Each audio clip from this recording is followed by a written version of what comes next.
Hey, what's up, everybody? It's a pretty cold morning here. It is about 20 degrees, and the wind is clocking in at about 30 miles an hour. So it's pretty chilly. And we've been hanging. I've actually been out this morning getting some firewood just because I forgot to get some last night. I actually fell asleep last night right as I sat down after dinner and just sat down here because I was really tired. The past week, it's been kind of crazy. I started getting a lot of those symptoms that I had back when I, had the parasite real bad. So I didn't do a whole lot this week, and that's why I didn't put out a video this week. And then I do have the Indian video, the Indian ruins video, ready to go for later today. So that'll go up probably this afternoon. But for right now, we're just kind of chilling, and Sierra's getting her breakfast going. So James, what's going on, man? Thanks for tuning. Hey, Donnie and Priya, how you doing? Going camping in Anza. Oh, nice. Well, telling that I said hello. Broken Nomad, what's up, you brother? Yeah, no, I've been slacking. I've been slacking big time, but been hanging out with this little one right here. We've been having a blast, just kind of chilling at my place and taking it easy and all that stuff, and just been resting too. I just didn't feel that good this past week. Hey, what's up, Vivian? How you doing? Thanks for tuning in. Sierra's still doing good. We're running around the property every day. The past day she was kind of a little bit more subdued, but she's doing better this morning. It seems right at it. So hey, what's up, Bryce? How you doing, man? Terry, what's going on, brother? Let's see, we got Jason in the house. Good morning from Florida. I wonder what your temperatures are like down there. We got some pretty cold temperatures here, just with the wind chill is what's so bad. I mean, like 20 degrees is bad, what, not bad, but it's just a little cold. But when you have 30-mile-an-hour wind on top of it, I mean, that's really chilly. And the camper is such that, it's a good camper, but it's older, and so it does have some leaks, as far as air and stuff like that. So you can feel a little bit of a draft coming through here when the winds are real high. And the winds are supposed to be high throughout today, and then tonight it's supposed to be a low of I think like 20 again, and then tomorrow and then on Sunday, it's supposed to be actually pretty nice. So we may go camp because I've got a new EcoFlow battery that I'm doing a video on, and I got this ruin that I want to check out, and it's supposed to be like 60-degree temperatures on Monday before turning pretty much just cold for the winter. So see, North Florida is in the 50s. Oh, okay, so it's a little bit chillier down there this morning. But so I was thinking about doing that on Monday because there's this ruin that looks spectacular, and the hike to it's kind of far. And with the temperatures being a little bit cooler, Sierra could chill in the truck while I go up there, and I won't have to worry about her overheating. Which would be good. But what I need to do right now, though, is I need to get this stove going. So let me flip this around, and I've got my coffee going on the stove over here. But I'm gonna put this out. Hey, what's up, Emmy? How you doing? How are things down in Texas? Let me flip this around here. All right, we're gonna go down this way. Go down to the stove. Oops. Let me get this all done up with the deal here. I want to put the tripod down at the level to where you can see the stove box when I put the stuff in there. All right, here we go. All right, so everything's working out good with the stove. This is the Trekker from Kaneko Stoves. I like it. It's a smaller stove. The handles underneath there, they fold up underneath it, and so when you stow everything inside of it, you can use those handles. Those is like a handle to carry it around. And what I did was, for those that are don't know, I took out a window pane of this is like one of those 3-pane windows that goes out like this. So I just took out the center one and stored it for the winter. And then I put a stove jack through there, and it's just a simple metal one, which it's really ghetto, but I duct taped it up there. And that is actually working out really well as far as, stove jack going through there. I didn't have to cut any holes in the roof of the camper or anything because I'm just leery to do that up there. Because once you start cutting holes, everybody says you always get leaks and all that stuff. And so the only thing is I do have 2 elbow bends, one bend right there, and then one when it goes out the stovepipe or out the camper and goes up. So that does cause the smoke to slow down when it goes up there, and more creosote forms on the interior of the stovepipe. So you just have to clean it more often. So about once every 3 or 4 days, I'll take this apart. And essentially what happens is the creosote gets gunked up in here, and then it can impede your airflow, and your stove doesn't work as well. And then you can also get backdraft too, which you don't want to have. But those elbows, they're okay to use. People say don't use them, but I disagree with that. I think you can use them and they're fine. You just don't want to use like, 30 of them in a stovepipe. Two's probably the max, I think, of what you want to do. Oh, hang on, my coffee's ready. Let me grab this real quick. At least get it off the. Let's see a little bit right there. All right, so I went outside earlier and I just got some simple juniper pieces. So this is the cedar wood from my property and burns real great. Awesome for cooking because it can really kick up. Hey, what's up, Zoe? How you doing? It can really kick up a bunch of heat quickly and it smells nice. The only thing about this is it pops. And so cedar wood, if you have it in a campfire or something like that, don't have a puffy coat around it because it can pop and get on your sleeve or jacket, and then it just easily burns a hole in that puffy stuff. So, all right, let's see here. Let's see, Jai, you love overseas. Yeah, I'm gonna do potatoes, like diced up potatoes in the skillet here, and then also some eggs, and maybe even some some biscuits too. I picked up some biscuits at the store. They're just the simple biscuits that you just throw in your Dutch oven. I don't have to like make them or anything, but I do want to get the supplies to make pizza. And I think it'd be cool. You get the pizza crust, and then you can put whatever toppings you want on it, and they're real easy to make. And you can get the 10-inch crusts, which fit perfectly in the cast iron. And so what I was thinking is I'll get those next time I go to the store, and we can make pizza over the stove one night, which would be kind of fun. So I'll put that in there. The stove has not really been going that much, so the front isn't that difficult to touch with bare hands, but you do want to use like some sort of either oven mitts. These are like, little welding gloves. The oven mitts like this, or some sort of glove to put over there, because it can really burn your hands. And I've had it happen a lot. So we just had a question come through here. Let's see, Garage Gym. Oh, hey, what's up, man? Nice, dude. Hope you're having a good day. All right, let's see, Broken Nomad. Yeah, dude. Well, I don't have any bacon right now. I just have potatoes and eggs, and let's see. I do have a bunch of like brisket and stuff like that, and then I've also got some steaks which I picked up in town. Our grocery store in town. Let me flip this around. Our whoops, didn't go around there. There it is. Our grocery store in town has like really good steaks, and so I rolled into there yesterday and grabbed 2 of them, and then we could possibly do a steak later this week or something like that, or this weekend. It's whatever. So let's see. We got not drip. What's up, man? Instant thumbs up. Oh, thanks. All right, what you got, Sierra? Why don't you keep company real quick while I go grab some supplies out of there? We're gonna get the potatoes going here. What are you thinking, sweetie? Let's turn the light on for you. Then you can see everybody. Want some more treats? Let me get you some more. Hang on. But yeah, this is like the first cold evening that we've had, like really cold evening. And we've been up since about 3 a.m. I went to bed. I fell asleep early last night, and so went to bed around 7. Woke up at 3, and I thought, well, that's plenty of sleep. I'm awake. So I went ahead, got up, and then just decided to do this live stream because we've been up for a couple hours.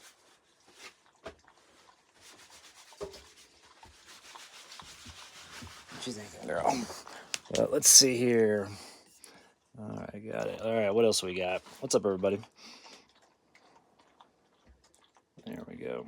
So I'm checking comments here just to see. Let's see, Tanya, Danya, any snow yet? Not yet. We had some, kind of. I think it was like last Saturday. We had some during the day, but the ground's not cold enough for it to stick, and so there was no accumulation. Now up in like Flagstaff, they're getting clobbered right now, but not right now, but they did last week. And I don't know if you guys follow Happy's Trails, but he's been going up there on his Instagram. He's been posting all these videos of going snowboarding almost every day, and so I didn't realize. I thought for some reason it was really expensive to go to Snow Bowl, but I guess it's not bad. And I'm excited to go up there and go snowboarding. So let's see, we got Gene. Whoops, cancel. Almost put. Let's see, Gene. Let's see. Hello again, Asheville. Oh, cool. Gosh, I was looking at property over in Tennessee online the other day. Just with all the water out there, there's like so much water. You can always get off grid property pretty close to water if you want. So let's see, New Hampshire yard limit. I live for cast iron. Yeah, me too. I love it. It's the best. Once you learn how to cook on it too, it really is exceptional as far as like how it creates food and or how it cooks up food and how you can warm things up with it and everything. It's really awesome.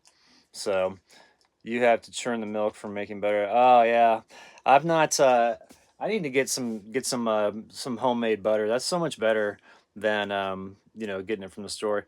Let's see, Garage Jim, you're asking what the brand of my stove is. It's a Kaneko Trekker, so it's KNI-CO, and I think they're out of Oregon, is where they're from.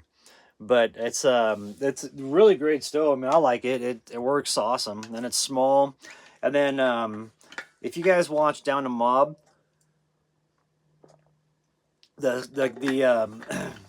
stove that he used in his canvas tent last winter is called the Tundra. It's just one size up from this, so you can get the Trekker for a smaller space, or a Tundra for a larger space. And I mean, I like the Trekker. This is what I used when I had the awning drop down room in the Tacoma that I was rocking. Let's see, what was that? The spring of 2019 is when I jammed with that, and then I ended up ripping out the bottom of that. That's why I got rid of it, because those are actually those awning drop down rooms from ARB. They're really cheaply made, and it's just like, I mean, it's like Walmart tent material. It's really, I wish they'd do a better job, because I think there's a market for a canvas drop down room with like a real durable floor that you could use in the shoulder season. And by shoulder season, a lot of people, I didn't know what that meant until I moved to Colorado. But the shoulder season is when everything's either turning, getting locked in with snow, or thawing out from the snow, or, from winter. And what happens is you get a lot of mud. And therefore, if you have a space, because it snows and then the temperatures are too hot. And if it's, and therefore you have a space to get out of it. And I always thought, like, why don't you make a canvas one that has the walls that come down that are sloped on the side instead of straight up and down? Because in the wintertime, you get hammered with so much wind, that awning room bends in like nothing but. Let me move this out of the way so that's not a distraction. The awning room, hey, what's up, Steve? How's it going? The awning rooms, especially the poles that are on it, they're so lightweight, which is good because that way it's not like a real heavy thing hanging off your roof rack. But the problem is like since they're so lightweight, they can bend real easy. And I thought, what if you were to make like a steel frame, that can maybe, instead of going straight up and down, it can kind of come out like this. So that way it kind of has sloped walls, and then you can have an awning room like that, and the stove over on one of the sides with the slope coming up and the stove jack. So I was thinking about maybe making my own, which I may end up doing that, and then figuring out how to attach it to the truck and stuff. I don't want to make it something though that is real cumbersome to set up and break down. I still have to figure out the design on it. But that'd be cool for winter camping. And then, also I was thinking over the back of the truck, it'd be cool if I have, I'd like to redo my slide out extension, make it a little bit different. So, see, I'm not used to this cold up in the Northeast. Oh yeah, Kevin, it's cold up there. And so I was thinking redo the slide out extension in my truck, and also making like some sort of canvas tent attachment that I could put over the back of my truck that would come off the roof rack and provide a canvas shelter. So I could cook over the back, have the stove going, stuff like that, and still truck camp. Because like, I like winter camping and everything, but you get locked in at camp, and with all your gear and stuff, and then you don't want to leave it because it's expensive, and people could come by and take it. And so I don't know. I go back and forth with what I want to do during the wintertime. So let's see, Jai. Yeah, I love cold and snow. I'm the same way. I don't like to sweat in the summertime. It drives me nuts. And that's why I like to go up to high elevations, or like last summer we just kicked it in here in the air conditioning. But I'm just not a hot person. I grew up in Kansas, and I worked landscape when I was in college and also in high school during the summertime. And man, I tell you what, I don't think I ever want to do that again. Like, it's crazy. Big Kenny and Baby Yoda, what's up, man? Heating my house with my tent stove. Oh, that's cool, man. Let's see, about to put 3 chicken thighs in the oven. Oh, that sounds good. Yeah, I'm doing brisket later with Darren. My neighbor Darren's coming over, and we're gonna have some brisket. I got some garlic mashed potatoes and all that stuff ready to go. So let me grab. I'm gonna get this going. Let's see here. Gotta get this. We're gonna do a potato. And then we're gonna grill up the, you know, toast or brown up the potato, whatever you call them, wedges or bits, and then do some eggs. And then we'll be done with our breakfast here. But you know, with the winter camping though, like I did realize that when I was back out in the Shackleton, like that's a great tent to set up and break down. It just sucks to film in, you know, and that's what is I find challenging with that is that I don't I can't find my flow in there, and the reason why is I think it's a little too tight. And being on the ground is okay. It's just the problem is it's so much colder on the ground, you know, like when I was out there camping. So yeah, she's sitting there. She's just hanging out. We've already had. I've already given her 2 treats this morning and a little bit of her breakfast, and so, but I'll give her some more here shortly. Oh, Prescott's Paws and Claws hooked us up with like $600 worth of nutrition for her for the month, which is insane. So I gotta say a huge shout out to them for really helping us out and, you know, trying to give Sierra just like one last push with this cancer to see if we can get a handle on it, because the tumors keep growing, which it just sucks, you know, and I don't want this to happen to her, but I can't seem to like make them stop or reverse. I have slowed them down quite a bit, which that was always, you know, my hope is to just to buy her more really good time. But yeah, my dog's female. Her name's Sierra. But just to buy her more time and quality time. But I just know I can see that she's like slowing down and she's lost a little bit of weight. She's down from 42 pounds. She's down to 38, but she's holding at 38. She's held at that for a month now, which is good. So, but yeah, you know, I mean, she'll be 11 on, let's see, it's December 9th. So December 28th is when her birthday is. So she'll be 11 by then. So Steve, yeah, she's still looking pretty good. I mean, you know, when we go on walks and stuff, we're going a little bit slower than we normally do. And, you know, she can't run as fast as she used to and stuff like that because she's got tumors in her lungs, and they're pretty big. Then she also has tumors in the the like lymph nodes on her belly. So yeah, Kev, come on out, man. Whenever you want, man. We'll be around. We'll just be here chilling. And so for the wintertime though, you know, with the winter camping, like I do want to get the Bighorn 3 again. It's just the headroom in there is so much more to where I can set up the camera in a bunch of different shots and not worry about you know, not worry about just like being limited with the Shackleton, because the way the Shackleton is the tent walls, they come down so narrow and slope out like this. So that narrow portion is where, like in the Bighorn, it's all open, you know, because you got that huge ridge pole that just goes all the way like this, so it really opens it up. So I can put the tripod in there and have it fully extended, and it's no problem, you know. So I can get any shot that I want. Whereas in the Shackleton, you have like 4 shots to choose from, and I just feel like it's redundant. And so I don't know. I do like the tent though. I mean, it's really great to set up fast and be on the go winter camping. It doesn't lock you in like the Bighorn does.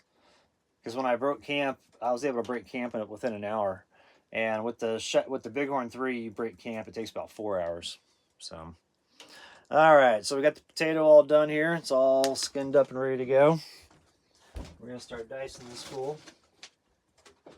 I'm gonna pull you over here with me, and we're gonna grab. Let me actually put this up here real quick.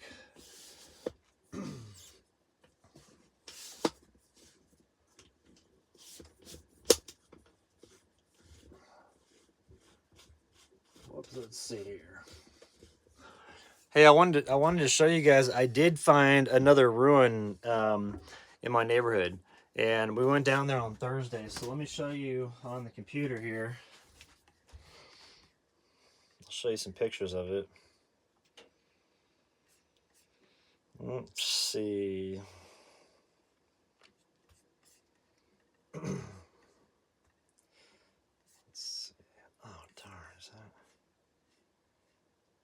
Where's my disk space almost full? Oh, maybe I didn't transfer it yet. No, there it is. Okay, here's the ruin. So it's right here. It's like a square room and then a circular room, and that's Mount Hope in the background, which was one of the first places that the Prescott culture settled when they got here, which was so there's a bunch of ruins around the base of this mountain. But this one right here, it's literally 9 miles south of my place on the same road that I take to get in here. So it's really close to the property.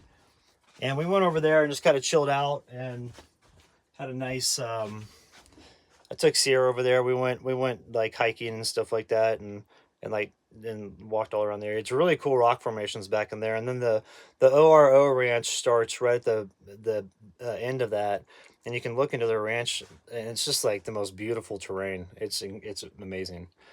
So when can we expect your new book to be out?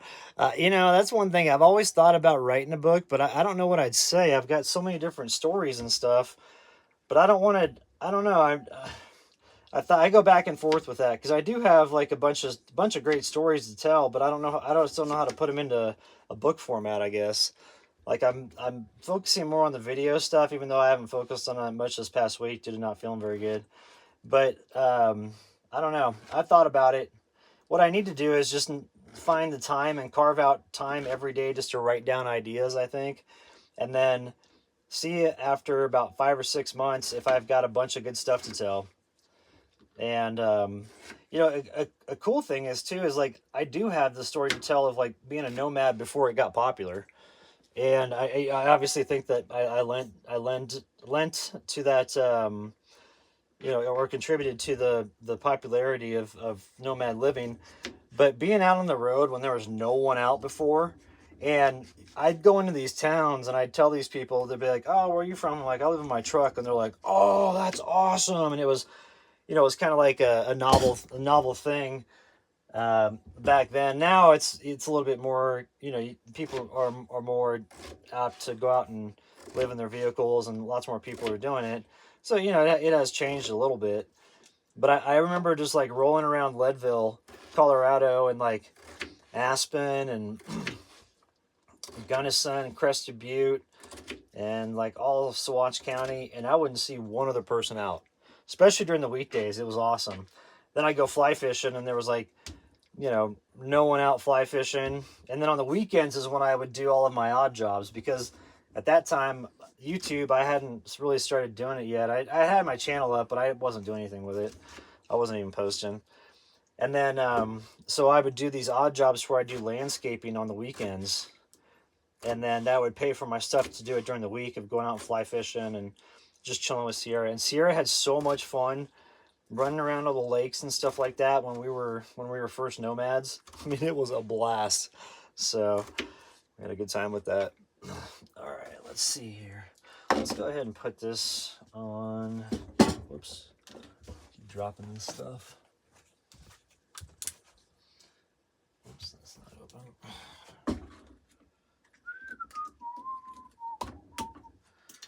All right, sweetie, what are you doing over here? All right, we're gonna go ahead and drop these on the stove here.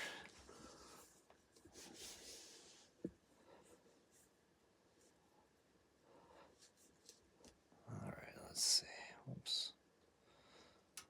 There we go.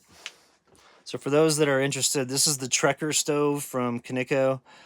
Really like it. It's a good little stove, and it's served me well over the years.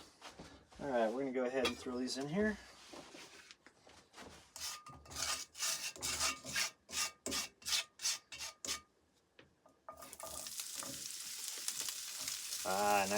Nice and warmed up.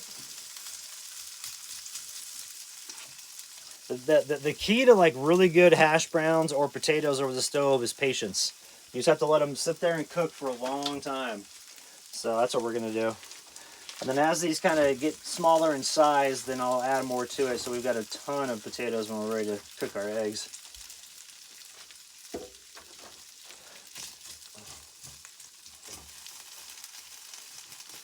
All right.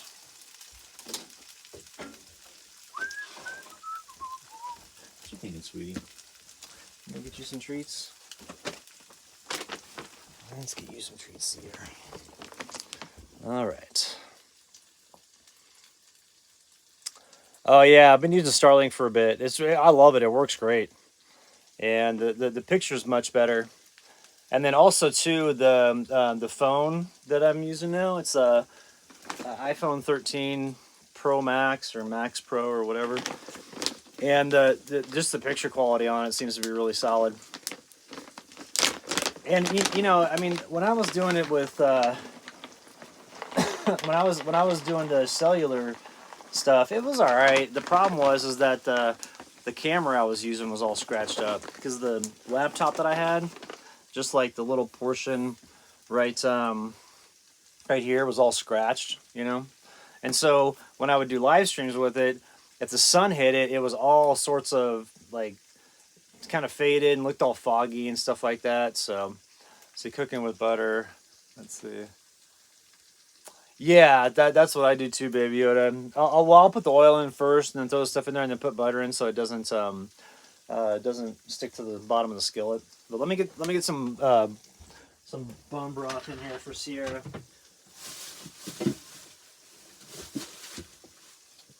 Let's see. What you think, girl? You want some of these treats? Let's get you some.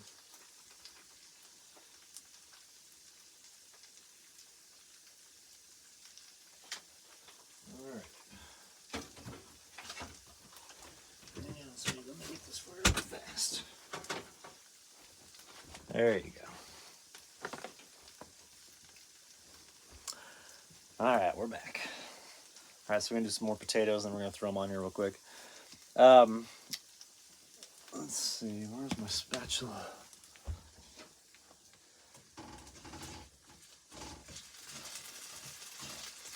Okay, so the reason why I had that poll up about the AI images is because I'm seeing so many of these like cheesy photos, these cheesy thumbnail photos for like winter camping. And there's some dude, I can't remember the name of the channel, but he's got a dugout that he built on his either on his property in the forest or whatever. And the photos that that I see, or the not the photos, but they're like AI generated images. They look like garbage. I mean, I'm just like, what are you doing? You this makes this look like this makes this look so stupid. It makes content creators look horrible, I think. Now I don't mind if it's like the news, you know, because they'll put up like a snippet in the background of whatever they're talking about, you know, and then like maybe a photo of them reacting or something. That's fine, but not for outdoor stuff. You know, I think that is such a loser move. And on top of it too, I get it why everybody goes out in winter camping because you get a lot of views and stuff like that. But it's so obvious the people that are doing it just for the views as opposed to the people that really want to do it. You know, and I'm not saying that everybody out there right now is doing it just for the views. There's some people that love doing it, you know, but there's other people you're like, dude, what are you doing? Like, why are you going out and trying to do this when your channel's about like, you know, Legos or something like that, you know? So it is, yeah, Steve. It's just cheesy. And this one dude that I saw, he's got good content, and I've watched him in the past. But it just, I saw that thumbnail, and it was like, I mean, it was like the snow was really coming down, but it was all fake, and it had like these huge streaks behind the snow. Hey, what's up, Victor Debs? Had like these huge streaks behind the snow, and then like the dugout was open, and it was like the fakest wood stove view that you could possibly see. It was like this wood stove that you know was perfectly, you could see it perfectly. That was way back in the back of the corner, but it had this awesome glow. And then like somebody was sitting there inside with a blanket on with ice all over them and stuff. I'm like, this is such bullshit. Pardon my French, but I'm like, that just looks so bad. And so that's why I put that up there. I was like, hey, what do y'all think of these AI images? Because I think it's I mean I don't think it's does anybody any favors. I also know people that use AI for their video titles, and then also AI to use, or they use AI to make the uh, video description. You know, so like nothing that they do, none of the verbiage that they're writing on there is original. And I kind of think like, you know, I get it why some people would want to use that, but I like it when I create something, make the video, do the video title, you know, make an original thumbnail that's from, I usually just grab a screen capture from the video. And then if it does well, I'm like, cool, I actually nailed it, you know? Like I figured out the algorithm for that one video. And I don't know, maybe it's just like a game for me that I think it's kind of fun to try to figure that stuff out. But I just don't want to use AI for those things. I don't think it's cheating by any means, but I just think it's not authentic.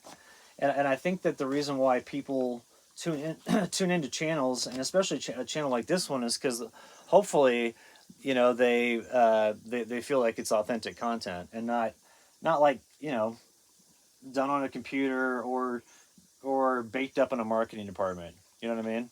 So yeah, Steve, your own presentation. That's the way I feel about it. It's just like just just be authentic in what you're doing, and I don't know. I just think that content creators. I try not to fall into that category of content creators that are like you know what I mean. Like there's like content creators out there that you're just like, oh, those are, when people say like, oh, they're a content creator, like negatively, it's like they're talking about those sort of people that maybe aren't honest and do shady things on their channel and stuff like that. And like we just don't need any more stuff to like kind of bring down the profession, I guess, if you want to call it that, or the trade or whatever you want to call being a content creator is. Those are just my thoughts on it. I mean, I'm not saying I'm right, and that other dude that I'm talking about has a lot more views than I do, but I just still think it's cheesy, you know. All right, let's put some more potatoes on the grill, or not on the grill, but on the stove here. Because like I think with YouTube, it's all about being authentic, and I've had people ask me in the past, they're like, hey, I want to start a channel. What should I do? I'm like, just be yourself. You know, I think that's the easiest thing to do. If you're constantly putting on an act, then that can get old. And yeah, you do, Kev. You create awesome coffee. Let's see. Oh, Pat, tuned in from Ireland. That's awesome. Man, I'd love to go to Ireland. But I just think that being on YouTube, like, the easiest thing to do is just be yourself, you know? Because some people are like, oh, what should I do for my character or whatever? I'm like, oh, I don't know. You know, it's whatever you really want. But yeah, there's just so many fake videos out there, and I just don't. I don't know. I feel like it's like they call them like grifters, like online people that beg for money or beg for stuff. Oh, and also too, like all those channels that make like, like the dude hanging out in the jungle, and all of a sudden you see him a day later and he built like a palace out of mud or something. It's like those are such garbage. They have excavation crews and all that stuff that come in there and do those things. So, but anyway, that's what's going on with that. See, Baby Yoda, you were asking about the Tundra. Yeah, I've still got it. I've got some ideas of what I want to do to it. I wasn't able. I mean, I could sue Tyler Fisher and put him through the court system. But the fact of the matter is, he didn't have any money. He's already spent it all. Because I know people that have access to his information, and so it's just it's just unfortunate that he decided to be a scumbag about it. I still haven't done a video about it because I don't know. I don't want to be negative on my channel, but I also think it's important to call that dude out. Because other people in the Toyota community in Colorado are like, dude, you got to call him out to let other people know that he's shady. And I was like, yeah, I get that, but I also need to watch it on my channel. Because, YouTube has, censored for a lot of weird stuff lately. And I don't want them to look at that as like a threatening video at all. So I got to figure out the best way to tell it. Because Nat is coming on. Oh, cool. It's their birthday today? So, but I think that with the situation with Tyler, it is important to call it out because other people in Colorado, especially my friends that are out there, they're like, dude, everybody needs to know about this dude. I was like, all right. So I'll figure out a way to do it to where it doesn't seem as though it's like threatening, to anybody, because that's not the intent. I don't want anybody to try to hurt that dude or nothing. But I do want people to be leery of possibly doing business with him. So, it's just unfortunate. What happened is with the title, the title looks clean in Colorado, except that what happened is that when you can buy a salvage title vehicle in Arkansas and bring it up to Colorado and re-register it, and it doesn't show up in Colorado. And there's like 8 states where they do that. And so I didn't know that was possible. I thought that all the DMVs, it was like they all talked, and so like if it was wrecked somewhere else, it'd show up on the title in Colorado as a salvage title. Well, it doesn't do that. And so, and Tyler knew about that. And I asked him, what was going on. Like after I found out about that, I was like, hey, why didn't you just close this? We were like friends for 5 years, and your kids have been in my videos. You know, he's been in my videos a bunch. I've been over his place to eat all the time, or not all the time, but when I roll through Colorado, and then he'd come out and camp all the time with me and all that stuff. I'm thinking, why would you do that to somebody you know, or why would you do that in general? Like, just be honest, And then after I confronted him about it, he immediately blocked me on all social media, and then told everybody I was spreading lies about him and all this stuff. And then come to find out, I found out a bunch of stuff about him. He's just, yeah, hi, the dude from India, I appreciate it, but don't spam the channel, please. So, hi back at you. But the it's just unfortunate when people act like the world doesn't need more liars and scumbags. You know what I mean? And I thought he was a good dude, but like I said, I found out a bunch of stuff about him after all this stuff went down, and he's not a good dude. So good to have him out of my life. It's whatever. I can just move on with it. If I have to take a loss, that's fine. It's whatever. But right now I've got the truck, and I do want to do some stuff to it and see what's going on. Hey, Nat, what's going on? Happy birthday. So you're all fuzzy-eyed. That's awesome. Sierra's over here just chilling. Check this out. She's just hanging right there. What you doing, girl? How are you, sweetie? What you thinking? So, all right, let's come back over here. Whoops. Happy birthday, Nat Moran. Nat, what do you got planned? Y'all are going to Anza Borrego, I think, to go camping. I hope the weather's nice out there. It's cold here. It is chilly, chilly. But with that Tundra thing, I was really disappointed in that, because I was so excited to get in the Tundra world and start working with that truck, and to find out that it was completely totaled and the front end was all hacked up and all that stuff was crazy. So, all right, see what you eating. I'm eating potatoes and eggs. Kevin, Nat, were you up last night partying? So, yeah, Sierra's just chilling. She's awesome. And we've been having a good time out here. I mean, we've just been kind of laying low this past week. I wasn't feeling that good. And so, let's see, you're windy here, but the girls. Oh, that'd be cool. Yeah, I love Anza Borrego. I like going into Coyote Canyon and all those places. There's so many great hikes out there, too. Anza Borrego. And then going up to Julian's badass. Going up to that little town. That place is awesome. But so with the Tundra, though, I was thinking, since it's got airbags in the back, I need to talk to Timmy about this up in Alaska. But he's encouraged me forever. He's like, dude, you should do like a truck house on like a full-size truck or something. And I do have an idea for one that would actually pop up and fold out on both sides. But I don't know. Maybe start on that next year after I get all the stuff here. Let's see, we're coming to see you. Oh, okay, sounds good, Danya. We'll be out here. So whatever your schedule looks like, you're welcome to come chill. Yeah, I wanted to tell people too that for a camper, if you're let's say freeze your half before heading down a bumpy trail. Coffee will taste like butter. That's cool. All right, what you guys here? I wanted to show you guys something real quick though. Let's do this.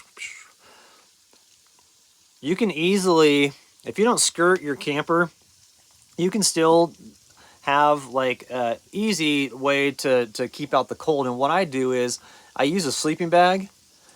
Oh, hey, what's up, Bill? Yeah, I'm live. Cool trucking. So what I do is I use a sleeping bag and I pull it up to about right. Let's see, Doctor. Hang on, you're 20 with wind chill. Oh yeah, it's pretty cold here. It's about 25 out. I guess it's warmed up a little bit, but the wind is crazy.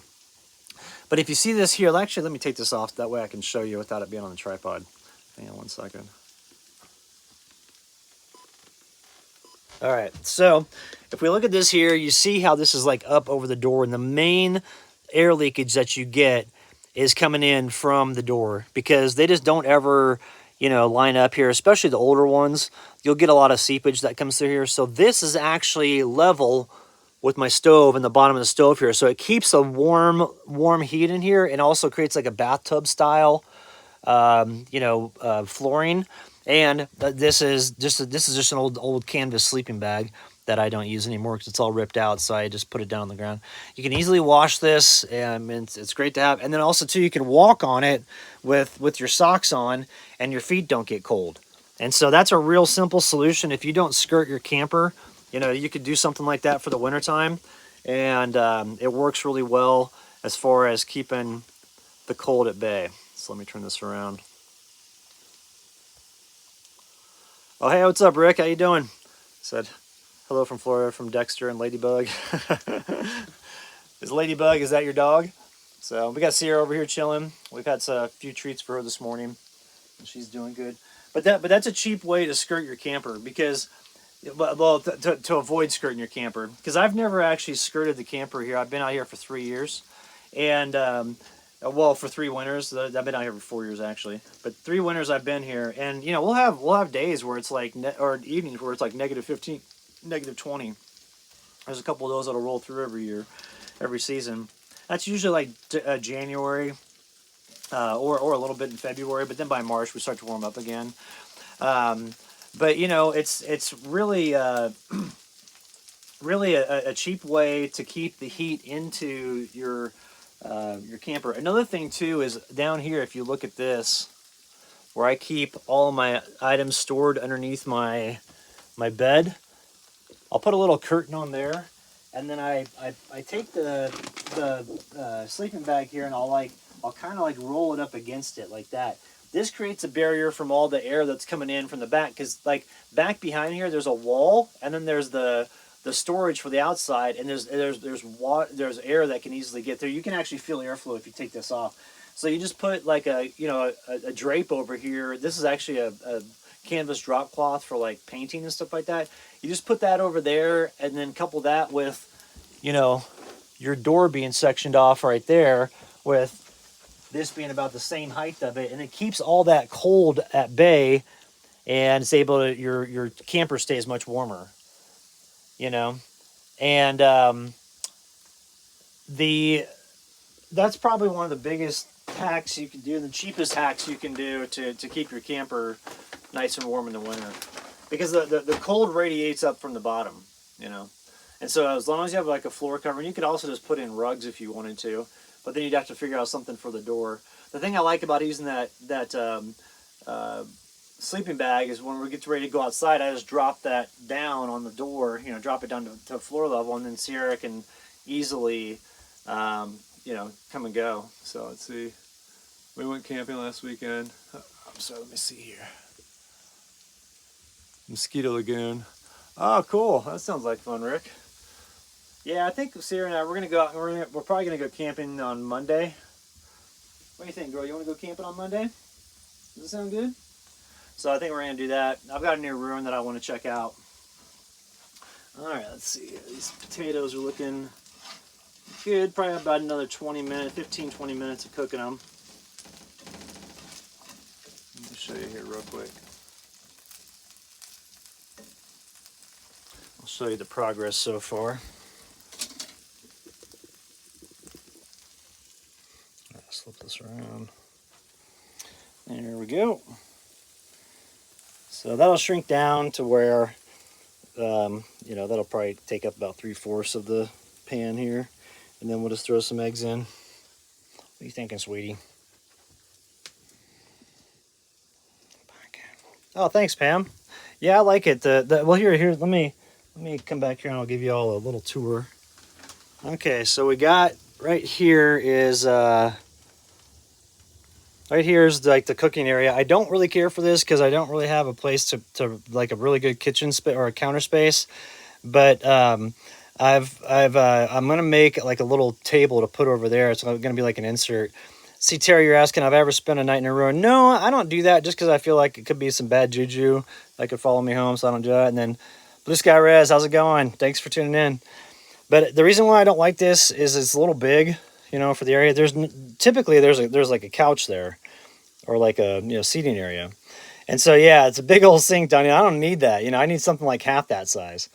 And so what I'm thinking is either, you know, put the little piece of wood over there so there's like a cutting board, or take this entire thing and move it over here to where I could put that table right there like that, have that window for when I'm cooking, and have like the stove area right there. So have that window for when I'm cooking for like exhaust. And then, you know, I could take the fridge here, move it over to here, and then take that stove and actually move it back in there and move the battery, you know, somewhere different. And then I'd have this area back here. Let me do this real quick.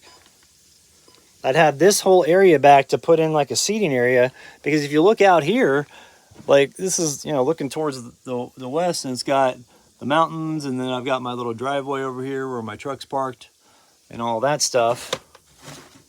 And so it would be nice to have like a seating area right here, especially during storms. I could have a seating area and then be able to look outside and look around the property and all that stuff, and not just be confined to sitting on my bed. And so, you know, I could look out this way and look all around and stuff like that. Because as it stands right now, you know, when I have when I want to chill out, I'm just basically, you know, sitting on my bed, and it's not the most comfortable. So I'd like to have an area to where I could come back, you know, from filming, sit right here, have like a desk where I could actually work on videos, and just kind of have like a love seat in there ready to chill, and just have a little storage area here. Then on top of it would be where the stove would sit, and then in the summertime the air conditioner would be right here, and it would just come this way. So that's kind of the idea of what I'd like to do. You know, and I want to remodel the rest of this too, because this is just faux stuff. I mean, it's just you know, it's not real wood, and it looks nice and it's lightweight, but there's not really much in the way of insulation behind here. And what I'd like to do is do spray foam insulation, and that would keep it to where in the summertime I could keep it really nice and cool in here. In the wintertime, it wouldn't take much to heat it, you know.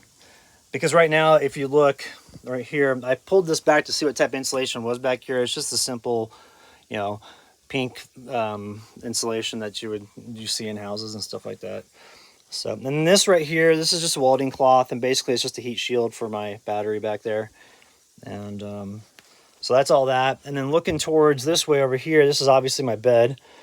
Queen size bed, and then I do have a little bit of storage up front here. That is, that's where I put clothes and stuff like that.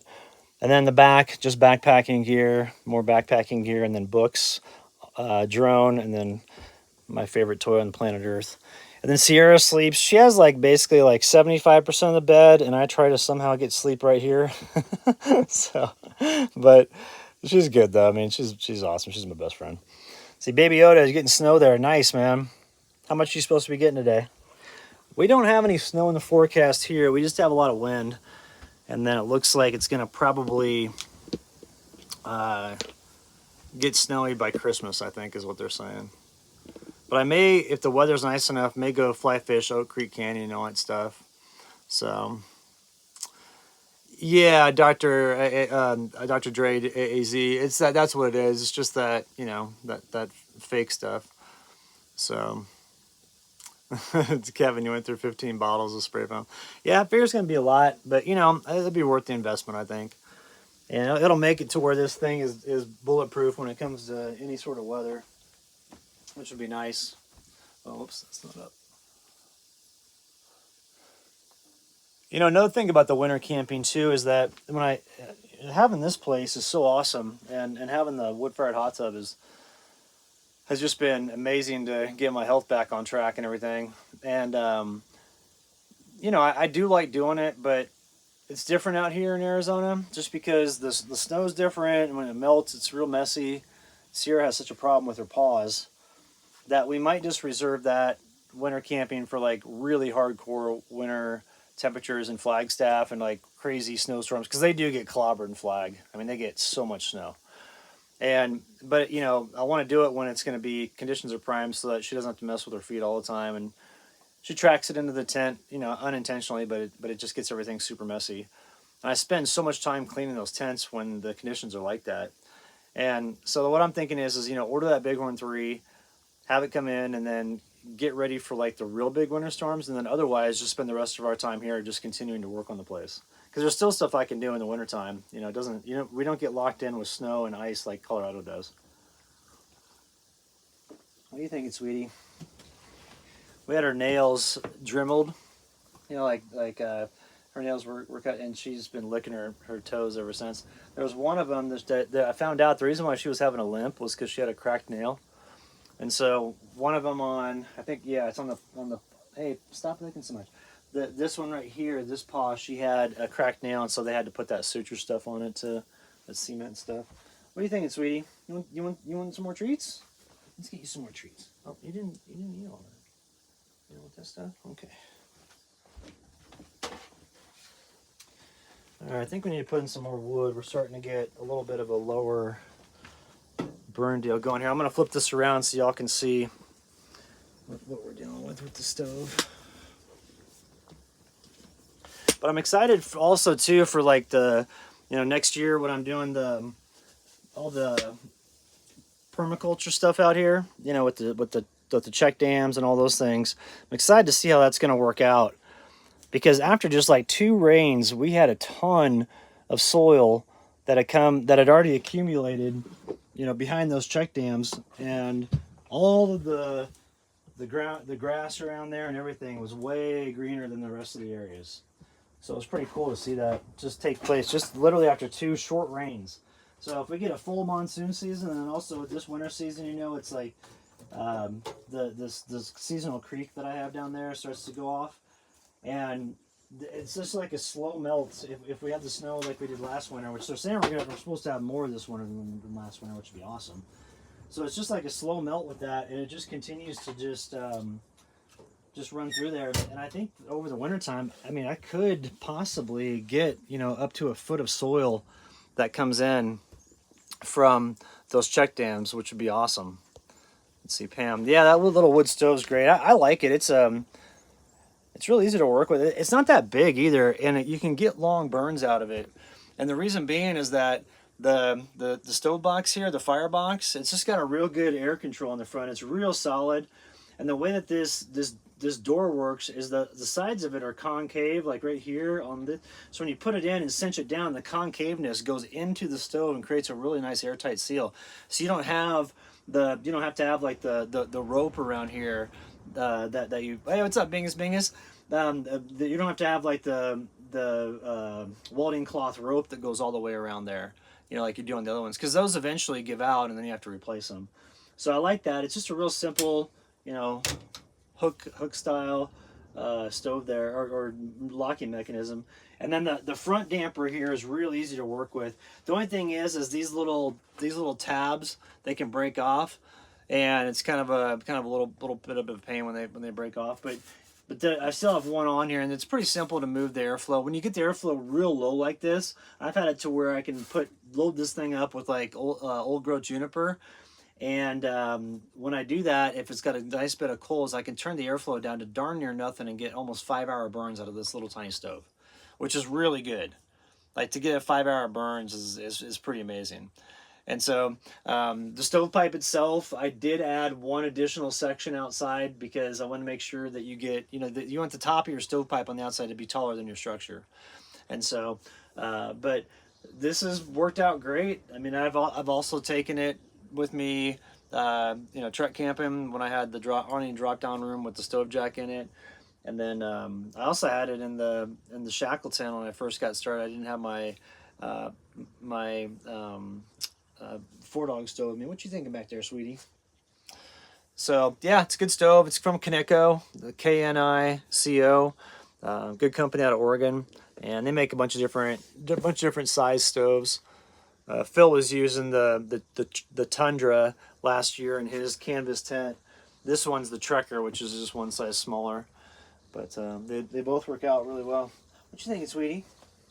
One thing that I am concerned about with Sierra, though, is she does have a lot of like nasal drip coming out these days, and I think that's from the tumors in her lungs. I think it's just causing, you know, additional phlegm and things like that to really kind of flare up. So I've been having to clean her nose like twice a day because there's like boogers that'll get on there, and they kind of like dry up. And I know that she has a shortness of breath. I mean, not it's not shortness of breath, but her breath is a little bit more shallow than it has been in the past, and it's just because those tumors are getting bigger. And the X-rays that we got the other day. Let me show you. They were not good. So this is Sierra today. This was like a couple 4 months ago, and this is her now. And all those like balls in there, those are all tumors in her lungs, and it's not good. So, but I will say that all the doctors are super impressed that she's still here and doing as well as she is, because every dog they've seen that has lung cancer, they're like, every single one has passed away within a year, and it's been 2.5 years, and she's still doing pretty good, you know. And I've been doing the fenbenzidol with her, the Panicer C, that dewormer. Been doing that for a year and a half now, and I do think that that's what's really helped slow things down. It just hasn't stopped it. So yeah, Donna, yeah, it just sucks that this is kind of coming to a head, and I just hope that what I hope is that we go to bed one night and she doesn't wake up. Like, I don't want to have to put her down, and I don't want her to suffer either. So, but when I was at the vet last time, they just were like, hey, she's doing good. Just keep doing what you're doing. She seems happy. Every time a person comes around, she's super stoked, and she jumps up and down, and she still acts like that, all the time. And so she's not, like, her being like this is just like her morning routine. She'll just like napping and stuff. But we'll be up and running around again soon and go on a walk, and it is what it is. So, but I have to say too that, like, the life that she's lived. I mean, she's seen more stuff than most people, and then I can't be upset about the adventures that we've had together. We've had literally so much fun, the running around in the forest and fly fishing all the time. And she'd always go and find, like if we were at a lake or even on a river, she would find a rock in the middle of the water to swim out to, and then she'd go take a nap on it. And while I was fishing, she'd just be out there just kind of laying. Just a couple times she'd have her legs up in the air and stuff, and just like, this dog, she's the best. And then truck camping for all that time and stuff. Like, we got really close because living in such a small space like that, and just being together every single second of every day, you definitely develop a strong bond. So Kevin Sierra seemed Bigfoot. Yeah, we had a really weird encounter along a defunct section of the Continental Divide Trail near Hancock Lakes back in like 2019, or maybe it was 2018. But that was strange. I still don't know what that was. So let's see here. Let's see. She's awesome. My dog just stole my spot on the couch. The cat, Baby Yoda. Yeah, Steve, she's awesome, and that's just it. I can't be, like, of course I'm upset that she has cancer, but I can't be mad about, we've had 10 solid years of running around together, and started out in Denver when I had my house in little downtown Denver, and within a couple months we had hit the road and just lived in the truck. And then, I mean, she only knows being out running around every single day, being off leash, and just having a blast. And I always made it a point to go really far deep in the backcountry so we could have places to ourselves. We didn't have to deal with anybody coming around or anything like that. And so we'd just run around all day long. And I mean, she'd always follow me. So, she'd just be right there beside me. And I think that's, with like the working breeds, like cattle dogs and stuff like that, I think that they develop such a strong bond with you after about, the first couple months, that they just don't leave your side.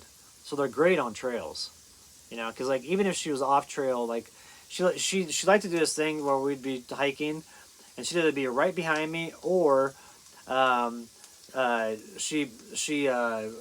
Kevin, it's 24 hours a day, and the doctor said that that's the reason why she's doing this, because that's what happens when the tumors get worse, is it makes, like, you get fluid in the lungs, and so it sucks, because I can hear it sometimes. Like, you can hear it when she breathes sometimes. So, but I'm still trying to remain positive, and I've been feeding her like organic thyme, like the herbs, because that's really good for helping reduce mucus and things like that. So, but let's see, what was I talking about? I was talking about something. I can't remember. Kevin, you threw me off, buddy. So, let's see. Somebody said something, especially for what she has endured with the tumors and such. Steve. Oh yeah. Oh, back to about being on the road though and stuff. Yeah, and so like we just had a blast being out, and I think also too it's a testament of her will to live.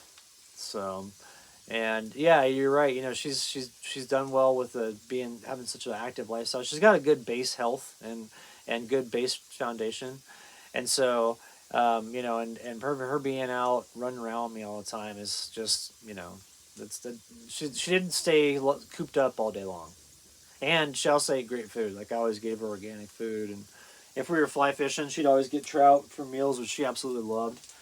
And but we just had we had fun, and I can't be upset about the time we had together. I'm really thankful for that, because like, what a cool experience, to go live out in the forest and be on 4x4 trails and living in my truck and do it with like a really fun adventure dog, and do that for just years and years on end. And we were out 100% consistently for 7.5 years.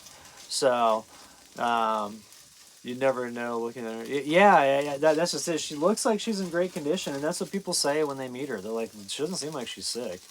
And, she's definitely, her spirits are still really high. And as long as she's putting up a fight, then I'm going to give her a chance. I'm not going to give up on her. Because I've had people say like, "Oh, it's not going to get any better." When are you going to put her down? I'm like, dude, if she's still fighting every day, then I'm not. Then I won't even consider that. I'll give her a chance, and as long as she's in relatively good faith.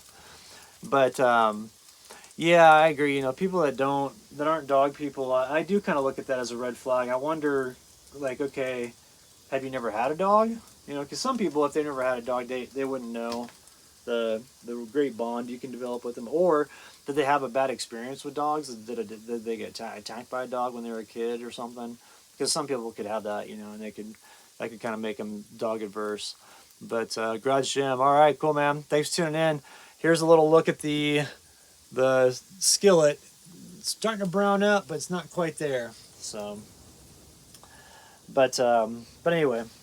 That's what's going on with Sierra. But so she's doing good. I'm real pleased with it. And then looking outside here, it's looking like the sun is starting to come up. So let's go out here. I'll show you what we've got.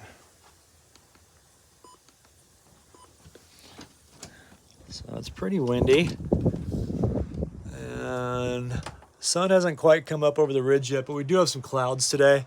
And it's looking like something's blowing in. I've really done a lot of work, I've really done a lot of work on the ground out here to clean everything up and get like all the debris up off the ground from processing wood. Because this is the area where I process all my wood, and it was just chock full of just sticks and everything else. And so I use all that in my hot tub, and I was in it last night. It was pretty nice. But everything else around here is looking good. Been cleaning up the grounds, trying to make it to where it's looks a little bit better around here. And if you look out here, the ground out there, all that stuff was cleaned out too, because there were some trees out there when I first took ownership of the property. But I will say that I did underestimate just how long it takes to like work land and get it back, or get it to how you want it to look. But I'm glad that I did everything by hand, because I think it looks a lot cooler. And also, taking your time like that, you realize which part of your parcels live better than others. So yeah, Kevin, it looks a lot different than March. I've just cleared so much out here, and that's basically what I spent the summer doing. I thought I would get further along on like building fencing and things like that, But honestly, the majority of my time this past summer was spent every day going out and just picking up stuff, you know, and because this land had never been worked and nobody had ever lived here, so it was just forest forever, and you know all that biomass, trees falling down and stuff like that builds up over time, and it's just a lot to get it to where the ground is prepped and ready to like live on. A lot of things too. Hey, what's up, Kay? How you doing? A lot of things. Let's see, what was I gonna say?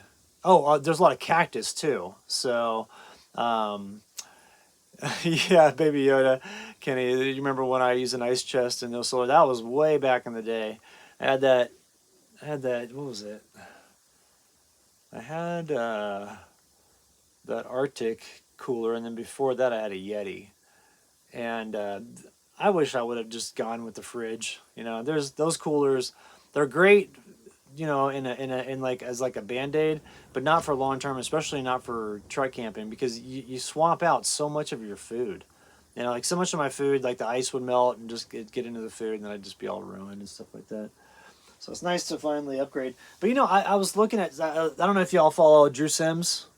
Um, he's he's got a new Tundra. He's like a professional photographer, I think, or something like that. He's got a YouTube channel. It's just named Drew Sims, and he did a killer job. I mean, absolutely stellar job with his new Tacoma build. But the thing about it is like when I see that, I'm like, oh man, that's awesome. I'm like, but that's way too many gadgets for me. I'm like, I would never do that. You know, I would do. Hey, what's up, Blake? How you doing, bro? I just got your text there. You know, and like I think those builds are awesome. Like Phil's build on his Jeep, awesome. But I would never do that just because I don't know. I don't like to have all those gadgets and stuff. I just like to keep it real simple. That's why I just kept with my little slide out extension for so many years. Because I was like, well, it's working. I don't need to change it. You know, there's no need to go invest tens of thousands of dollars in something where I'm sleeping just fine. You know, I'm having a blast out here. Truck's performing great and all that stuff. And I don't know. I just never saw the need to do that. I like the DIY stuff. You know, I think the ingenuity in the community of like when, you know, in the nomad community, when people build stuff themselves, they build out their rigs according to what they're going to do. And so mine was more for being on the go, getting hard to reach places because I wanted to fly fish all the time in Colorado and get to those hard to reach trailheads. And that's why I kept my truck small. And then operating like that's easy because you just don't carry that much stuff. It forces you to be a minimalist, and therefore you're not spending your day rooting through gear. Then when when you pack up camp and leave, you can do it in a couple minutes as opposed to an hour. You know, things like that. So I really enjoyed rolling in a small rig and having it real simple. You know, and it's like it's just uh, it cost me $300 to make that slide out extension, you know? And I would look at these companies that have these cool campers and they're like, yeah, we want like $9,000. I'm like, $9,000? Like, or, you know, and that was back in the day when that's cheap now compared to what they're charging for stuff. I mean, I'll see some rigs that will have campers on the back, and you know, if you don't watch it with like four-wheel camper, you can end up easily spending like over 30 grand on a camper. And I just think like, man, that's a lot for a small space like that. And I get it that there's tons of engineering that goes into it, and you know they have a whole staff that they need to pay and all that stuff. I totally understand that, but I just don't think that that's something that I would ever invest in, unless I got it like secondhand or something and got it not like the list price. Because I think a lot of people, and I was like this initially. I thought you had to like get a huge rig like an Earth Roamer or something like that to be a nomad. And then when I started just truck camping and going out in my Tacoma and realizing I could do it on the cheap, then that's what I did. So let's see. I think what you're doing is so cool. Back to the basics. Close. Yeah, that's the way I wanted to do it. You know, I wanted to just live. I also wanted to show people that you didn't have to have a ton of money to hit the road. Because I look at and see what's out there, and oh hey Kev, I'll answer that in just a second. But I see what's out there, and it kind of makes people believe that you have to have like this really fancy setup and all that stuff, and the fact is you just don't. So let's see, Kevin, how much did Doug spent on a setup? For his truck, he spent like on all the stuff, not including the camper, just the truck. I think he spent almost 30,000 on the upgrades because he did an insane suspension. I mean, you can drive that thing a million miles an hour down the bumpiest road on the planet, and you don't feel one thing. With the camper on the back. And then the Alu cab, I think that was around 20, I think. And then he had some extra stuff that he put on, like there's like options you can get and stuff like that. So that with the price of the Tacoma, I mean, I think he's probably close to 70 or 80 into everything, if not a little more. So probably more like 80, I would think. See, in my truck, so I've got, I bought it for 28,000 in 2005, and I've done about $10,000 in upgrades, and so $38,000 total, and I've had it since 2005, and it's like I don't think I need to do anything more to it. It's pretty awesome, and so I've gotten almost 400,000 miles out of it now, and it's like when I hit the road, I didn't even have 100,000 miles on my truck, and so most of that is trail miles, and it's still going. So that goes to show you, like, you don't have to break the bank, and you don't even have to do the suspension upgrades I did. If you wanted to just put a slide out extension in the back and a topper, you could do that for around $2,000 if you want to get the topper new. Or, well, I guess the new toppers now are more expensive, probably about $3,000. But you could do that and then put a little slide out extension in, and you'd be good to go. So, nice, Rick. You got close to 900,000 miles. Dude, that's awesome. So, but Kevin, his setup is sweet. Drew Sims has got a sweet setup. If you guys don't follow his channel, it's just Drew, just DREW, and then Sims, SIMMS. That's the name of his channel, and he just showed off his truck today. And I think, Kevin, you're probably talking about Doug's truck. Doug's truck's really cool too. But go check out Drew's truck. Drew's truck is insane. So Drew Sims is the channel to look at. All right, these potatoes are starting to get there. Let me do a taste test, see how they're looking. No, I need to go a little longer. What I need to do is stop talking and actually cook. But I'm curious what the investment is that Drew made, to get his Tacoma looking like that. So, yeah, probably making me hungry. This is looking good. Let's see what we're gonna do. I think we got my eggs over here. Let me see this. Man, that wind is honking out there. We're supposed to have winds today. I think it's up to almost 35 miles an hour now is what they're saying. And it's going to be, oh yeah, every bit of that's coming through right now. Let's see. Like this. All right, we're good. I need to put some butter in here.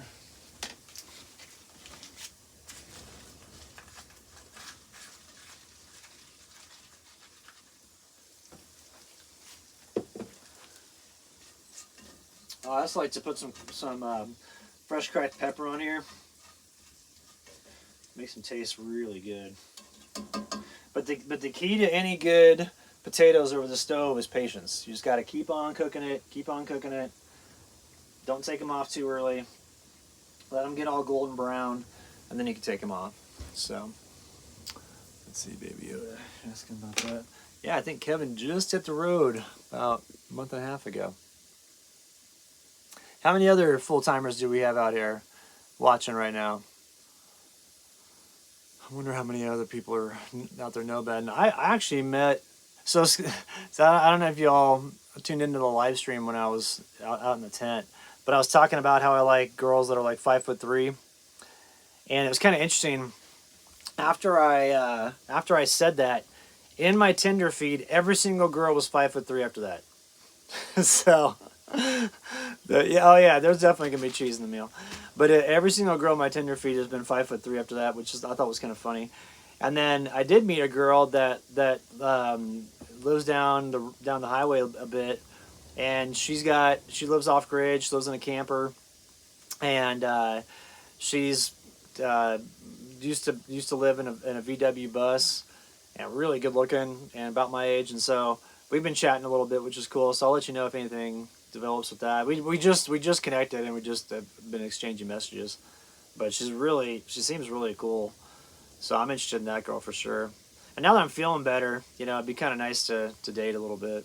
So, because for so long I just felt so bad, I just didn't do it. So, let's see, doing the small room, but much happier and healthy. Yeah, that's awesome. Let's see. I think it was Prism Ward. Living full time and apart currently with the fam. Oh, that's cool, Klein. Let's see. All right, let's see what else we got here. But yeah, I'll keep y'all posted with that. But I'm also not a big dater. Like, I don't know. I used to be in the past when I was younger, and before I got sick, I dated a little bit on the road. But it's kind of hard. Like once you get on the road, let's see here. Once you get on the road, it's kind of hard to date like a city girl. Let's see here. See Van Man. Hey, what's going on? Your channel is like Shawshank. That's cool. I have to. Came through Seligman earlier this week. Ah, it's cool. Let's see. Brian did tour my camper van. Yeah, so I did do a tour of Kevin's van, and no notice whatsoever. Yeah, I had to surprise you with that, buddy. But I when I started to date girls that were living in the city when I lived on the road, it just didn't work, because like they expected me to be around, and I'm like, I just want to go travel. And so that's why I think now it would benefit me and behoove me to have success in a relationship, but to date someone who's living like the same, because it's just different being off grid, and also with what I do for work, being on YouTube, that's a little bit different. So my work schedule isn't the same as most people. So finding somebody that has the same schedule that can go do stuff with you and all that stuff all the time can be a little bit challenging, because most people have the traditional schedule, which I used to have. But it's been nice to kind of break away from that for sure. All right, let's go ahead and put some eggs on here. Johnny, that's funny. Let's see here. All right. Yeah, I don't know. These aren't quite ready. I'll trap a little bit of heat in here and see if we can turn it up a little bit.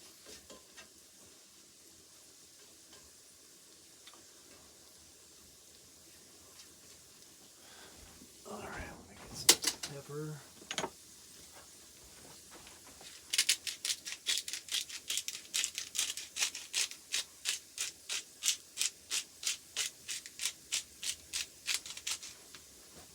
I picked up a good salsa. It's this 505 tomatillo salsa that has garlic and lime. Whoops. That has garlic and lime in it. That's pretty good stuff right there. So we're going to be using that today on the eggs and also on the potatoes. Let that go for a little bit longer here. And then we're going to put some cheese on them and then push them over to the side and then get our eggs going. And then we can finally have some breakfast. An hour and 15 minutes later, me starting this, so. See, Pam, put some more wood in. I'm hungry. Yeah, I've got a little bit more. I actually need to go outside and get a little bit more, but I think I could probably coax a little bit more fire of this one by pulling it towards the front here. So let me do that real quick.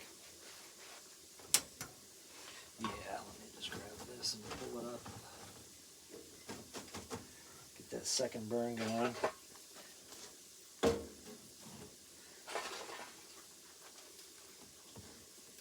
Go.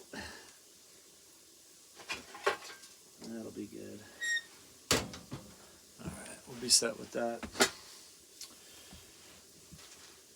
What's everybody doing for Christmas this year? Is anybody traveling? Are you sticking around your place? I'll be here with Sierra. I'm thinking this will probably be our last Christmas together just with her cancer, unless we can get things to turn around with the treatments that we've been doing for her. But we're going to be chilling here, and then I don't know what our plans are for the new year. Probably just chilling here as well. I'm not a big go out at night guy. I like to go to bed kind of early. And I'm hoping the winter season, like last year, the winter season started to set in around December 20th out here. And I'm hoping the same for this year, and that way we can get a good start to winter, good accumulation on the ground, and get those rock check dams really going. So, say Blue Sky Rise. Yeah, well, though I'm feeling better.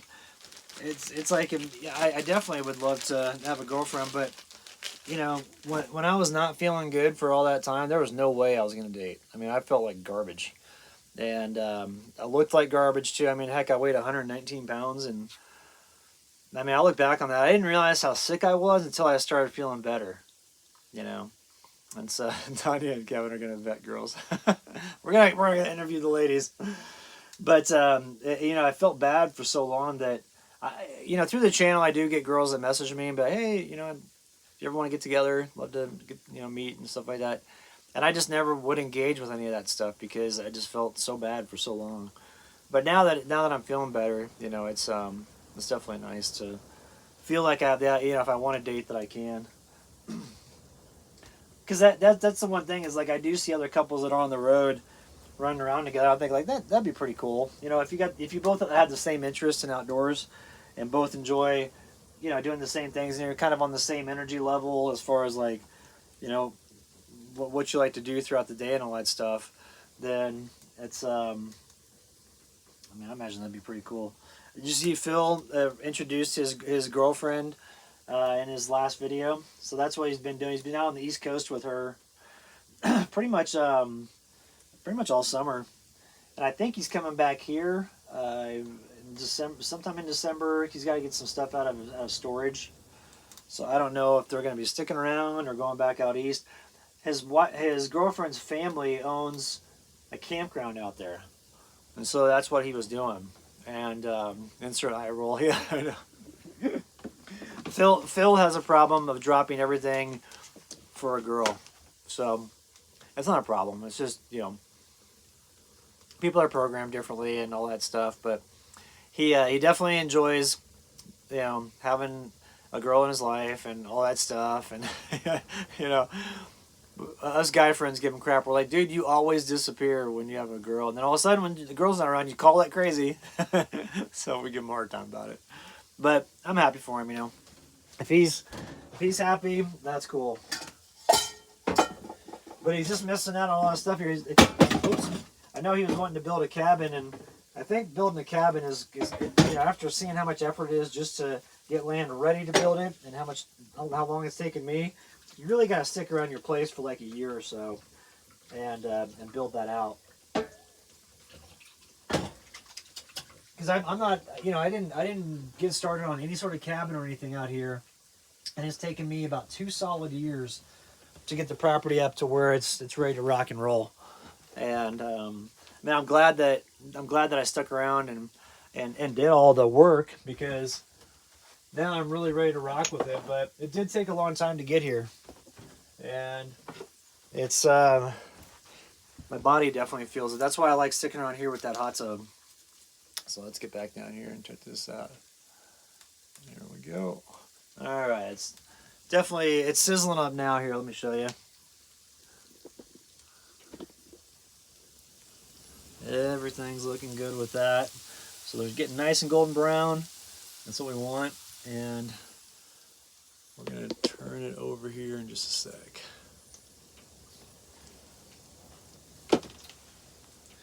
Where's my spatula?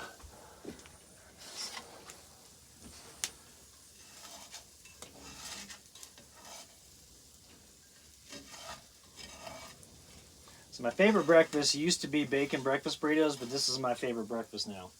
And if I have bacon, of course I cook it with it, but I don't have any at the moment. But like hash browns and eggs, like I just can't think of a better meal. Nice and hearty. You put some avocado on the top, as long as yeah. Dude, don't worry, the coffee's not gonna explode. I got a new one of those. That was frustrating last year when that happened. I was pissed. I have been dealing with like lawyers and stuff like that to get my money back from the land in the San Juan Mountains, and like the end of the season comes, I'm thinking, all right, cool. I've got, you know, everything was just finalized. I just got everything signed. You know, I'll be getting the money back soon. I go back to my tent, and as soon as I get back in the tent, I make coffee and it explodes. I'm like, man, my luck last year. My luck the last 2 years with the censorship and all that stuff, because I don't know if you guys are following any of the congressional hearings. I follow that stuff when it comes to censorship because I need to know what's going on with what I do. And literally YouTube, it's just crazy how they just engaged with that with the White House. It's all coming out now, and my channel got hit, and that was really hard. I mean, I went from having a comfortable living to barely being able to get by overnight, and that's just it's just crazy. So I hope nobody else has to go through that, and I hope with the congressional hearings that they can reel those companies in and make sure that they don't do that to people going forward. Because I can tell you that's the toughest thing I've gone through. To sit there and literally drive my body into the ground winter camping like that for 7 years straight, then being on the road for 7.5 years. I finally got off that one summer a couple summers ago, and then to have it all taken away just for a difference of opinion. And I didn't even say anything that was bad, but heaven forbid you say anything against the healthcare industry or something like that. So I don't play those games. I think it's stupid. I think it's really childish. I think it just makes people go to other platforms. You see how Rumble's exploded. There's a lot of traffic on Rumble these days, and it's because people, no one wants to be spoon-fed information. I don't, and I know that due to all the stuff that's happened on social media, all of the stuff except for Rumble, it seems, has had some element of censorship. You see it on Facebook. You see it on you definitely saw it on the previous Twitter. All that stuff was exposed, and it's just crazy. I mean, it's like I look at these people and think, are you so small-minded that you can't deal with the fact that someone might have a difference of opinion? And if you are that small-minded, that's really lame. You need to grow up. And another thing too is the people that don't update their views. It's like, did they stop following the science in 2021? Because if you follow the science and you look at everything that's come out, you realize that what was being said and what is reality are two different things. And so, I got censored. It sucks. I don't want anybody else to get censored. But I remember when I first mentioned it, and I had two people on Patreon that immediately, I'm not going to be a patron anymore because you're a conspiracy theorist for thinking that social media companies censor. I'm like, what planet do you live on? Like, do you really don't think that's happening, or are you so encased in your own silo that you can't even possibly consider that you've been duped by somebody, maybe told you something that was wrong, or the current narrative isn't correct or whatever. I mean, that's just reality. And for people that couldn't see that and still can't see it, I just shake my head. Though what sucks is a lot of those people were calling the shots. And I don't want, like I said, I don't want anybody else to go through it, but I would like to see some of those companies being held accountable, for the hardship they cause people. Because I listen to Joe Rogan all the time, and as soon as the censorship got real bad, I had tons of bots hitting me up. Oh, you listen to Rogan. Oh, you listen to Rogan. It was just the same comment over and over from all these different accounts. And I'm like, what is this? Yeah, I listen to Rogan. I don't care. Why should that matter? And so I think the people that really infringed upon the First Amendment, I think they need to be held accountable. Because if you are going to moderate content, then you're not a platform. You're a publisher. That's pretty apparent. And so I just think it's lame. What we all had to go through, and it created a ton of mistrust. But what's good is it did expose a lot of the institutions that we thought in the past had been somewhat honest. We realize that that's not not the case now. So now I question everything. If the news is going hard against somebody, I'm like, well, that person's probably telling the truth about something. So yeah, Bill, it's just crazy. What sucks too is all the truckers that got hit, and then just people in general that were out there just trying to do their thing, just living life, and all these folks that came after them and attacked them, and people that were yelling at you, oh, you didn't take the vaccine. I got a ton of that. I'm just like, what is wrong with these people? I mean, I haven't had a cold or the flu in since 2015. And it's from living good and eating good and being energetic. Oh darn, my My internet just went out. We might have a pause in the live stream here. I'm gonna have to log off because our internet just went out. So this is gonna go. Let's see. I still keep working in corporate at least. Yeah, that's good, Kev. Well, that's one thing about it. Is super nice. Is like the security. That's one thing about living like this. Is there's not the same security. I might be on cell now. If I'm on cellular, it's gonna go real bad as far as my connectivity. So we're gonna log out here in just a second. So hey, what's up, Carolyn? How you doing? So I think we just got off Starlink because my battery just went down. I didn't realize it was so low, and we're probably on cellular at the moment. But hopefully it's still looking good. But the dinner or the lunch breakfast here is just about done. I'm gonna throw some cheese on this, and then we're gonna call it a day. Let's see, I'm a commercial beekeeper. Nice. That's cool, Rick, that you're a commercial beekeeper. So, all right, let's see here. We're going to put some cheese on this. And then we're going to log off and enjoy our breakfast. And then I'm going to edit the rest of that ruins video and get that up. So I just need to do a little bit more of the voiceover, add some music, and it'll be up this afternoon. So, hey, what's up, Luke? How's it going, man? Yeah, breakfast is good here. It's been nice. We had a good little chat too, just kind of hanging out. So, all right, everybody, we're gonna go ahead and log off though. And thanks everybody for tuning in. And we'll do another live stream here, maybe even tomorrow, or maybe when we're out camping, because I'm gonna take Sierra out camping here, and we'll be good to go. So, but like I said, thanks for tuning in, and I'll have that ruins video up. I did get a video of the other ruin that's down near my place here, so I may include that with the other video, and that way have both of them on there, because I think that I've only got about 10 minutes of footage of that ruin that I was camping at near my winter camp. So, all right, everybody, thanks for tuning in. We're gonna log off, and we'll see y'all on the next one. So have a good Saturday, and we'll see you tomorrow.